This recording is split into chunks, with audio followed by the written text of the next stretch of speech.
अस्सलाम वालेकुम। ये जो आप देख रहे हैं ये हमने छंके एरिया में इंस्टॉल किया है।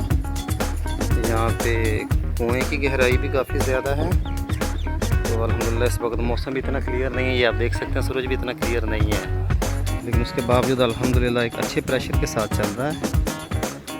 और अल्हम्दुलिल्लाह अल्लाह का बड़ा एहसान है, अल्लाह ने कामयाबी भी दी है। तो अल्लाह का बड़ा ही फजल करम हुआ कि ये हमारा एक अच्छा सेटअप तैयार हो गया। और आप देख सकते हैं बिल्कुल इसको साया तक भी नहीं बन रहा, लेकिन आप पानी का प्रेशर देख सकते हैं।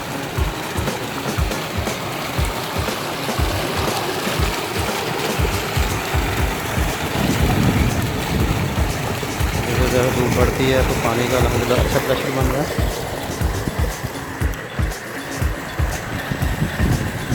हमारी मोटर लगी हुई है, आप देख सकते हैं कुएं की गहराई आपको नज़र आ रही हो तो।